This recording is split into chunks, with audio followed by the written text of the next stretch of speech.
Hello there, welcome back to my views and news. Some new stories from Ethiopia, Eritrea, and Sudan. Firstly, Eritrea. There's a war in Sudan. Eritrean neighborhood has given an opportunity to Eritrean government to make money. Eritrea is the least affected country by the war in Sudan. While war is ongoing and Eritrean government claims to be neutral, it has found a way of earning money. Secondly, viewers, though Fano fighters have retreated from 6 major cities of the Amhara region, but this morning heavy clashes erupted between Fano fighters and Ethiopian military uh, in the outskirts of a city which is a very strategic city. Fighting is for the control of mountains to the east and west of this city. Thirdly, we are Sudan. Two videos are being shared. One published by Rapid Support Forces claiming that some Sudanese army soldiers from Al Fashir have joined Rapid Support Forces. Secondly, a video showing the conditions in which Sudanese military soldiers are being kept by Rapid Support Forces. Sudanese military soldiers taken prisoner by Rapid Support Forces are being kept in miserable conditions. Video of a dungeon for you. Firstly, viewers, war in Sudan erupted in April. It was the 15th of April when Rapid Support Forces led by Hamdan Dagalo and Sudanese military led by Abdul Fattah al-Burhan clashed, and clash is still ongoing in different parts of Sudan. Largely a stalemate, but Rapid Support Forces have managed to entrench themselves in Khartoum, Bahri, Darman, and large parts of Darfur have come under RSF control.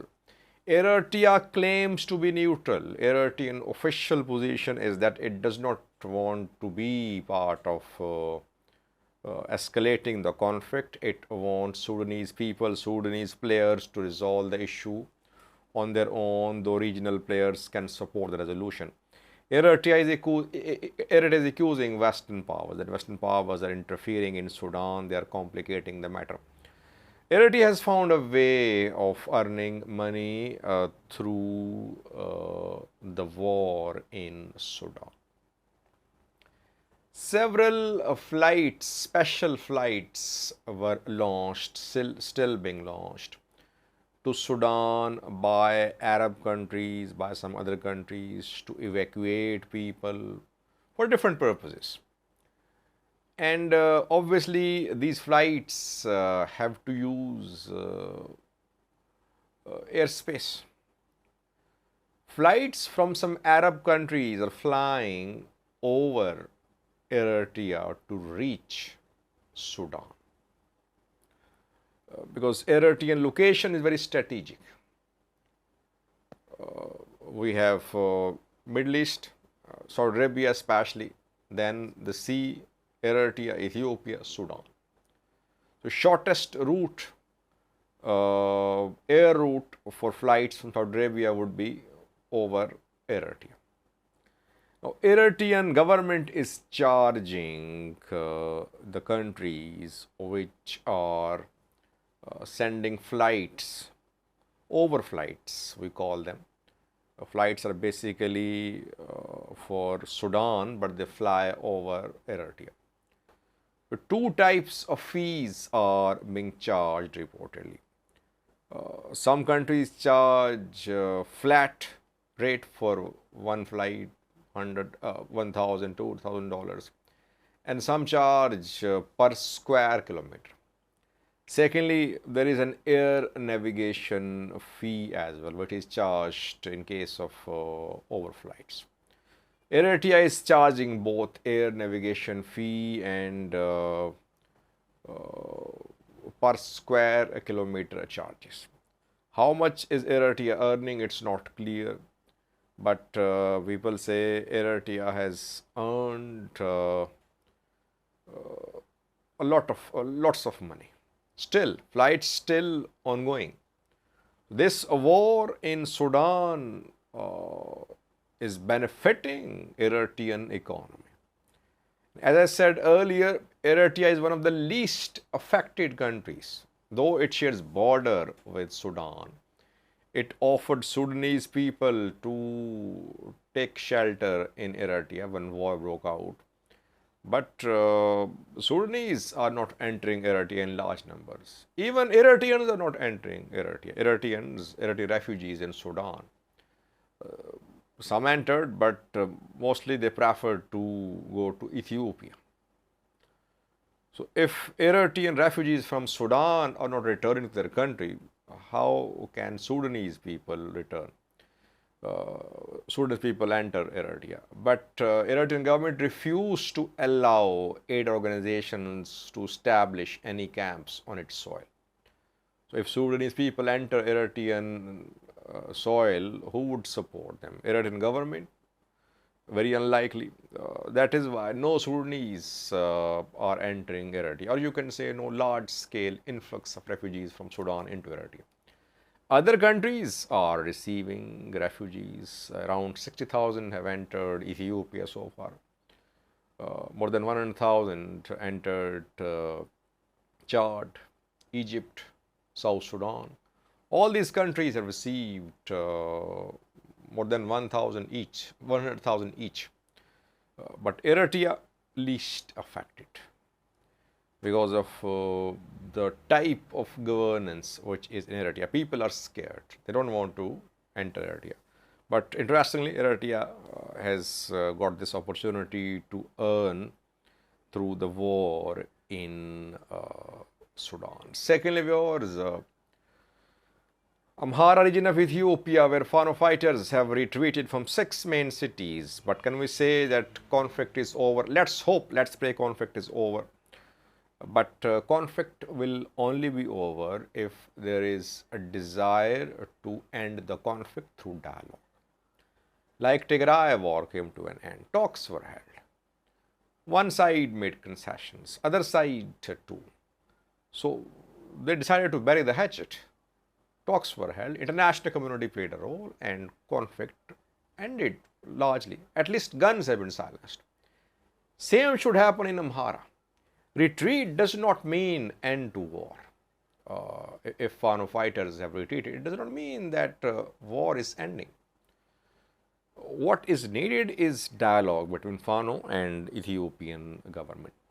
Now, what we have learned is that still small-scale clashes ongoing in different parts of the Amhara region. And Fano fighters are not retreating hundreds of miles away from main cities. They are still there. They are in the outskirts of all 6 cities from where they have withdrawn, a few kilometers away. And Ethiopian military is trying to control the situation in the 6 cities, while Fano fighters are organizing themselves in the outskirts. We have seen information about small-scale fighting which erupted this morning and last night too. Gondar to Bahirdar road remained blocked for several days. There was fighting in Bahirdar, in Gondar, in the towns between Bahirdar and Gondar. Now, military trying to open the road, that is why those towns between Gondar and Bahirdar, where there is Fano presence, their military is conducting operations. Addis Zemen is one of such towns. Heavy fighting erupted, small-scale fighting, not heavy fighting. Small-scale fighting erupted this morning in and around Addis Zemen, mostly around Addis Zemen. It is to the east and west of Addis Zemen there are mountains. It's like the city is like in a valley. So to control the city, you need to control mountains to the east and west. Fano fighters have been in control of the 2 sides. City in between, road passes through the city. main road which links Gondar with Bahir. Ethiopian military has launched an operation to clear the eastern and western mountains from Fano fighters. And small-scale clashes ongoing since this morning. Sounds of gunshots can be heard in Addis Zemen city too.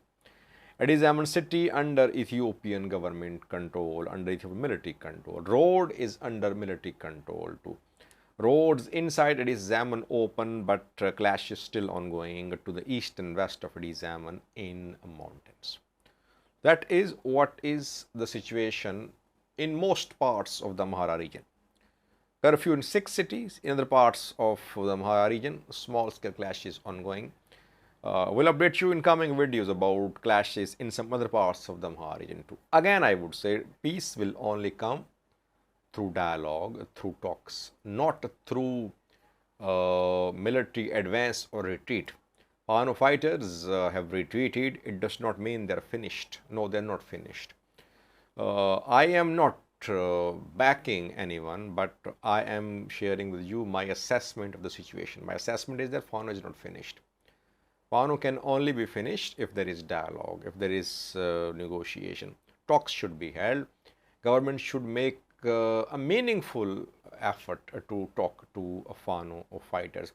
Amhara government could be involved too, but Amhara government alone cannot talk to Fano fighters. Fano fighters don't see Amhara government as an important or strong player. They want federal government. They want international players to be involved. Lastly, we have Sudan. 2 videos for you. Firstly, a video showing the miserable conditions in which Sudanese army soldiers taken prisoner by rapid support forces are being kept. A dungeon where it is not easy to survive. Secondly, Rapid Support Forces published a video claiming that 50 Sudanese army soldiers have joined Rapid Support Forces in North Darfur. In North Darfur is Al-Fashir. In Al-Fashir, there is Al-Fashir infantry division of Sudanese army whose soldiers have joined Rapid Support Forces. In Al-Fashir, there are other military, there are other armed factions too, like Mini Minawi's, Sudan Liberation Army and others. Al-Fashir is not under full RSF control, rather Jubba peace signatories are there, Sudanese military has presence too, Rapid Support Force has presence too, but North Darfur so far is not under full RSF control. RSF is mainly in West Darfur, Central Darfur, to some extent in Southern Darfur and East Darfur. Watch the 2 clips. Thank you for watching.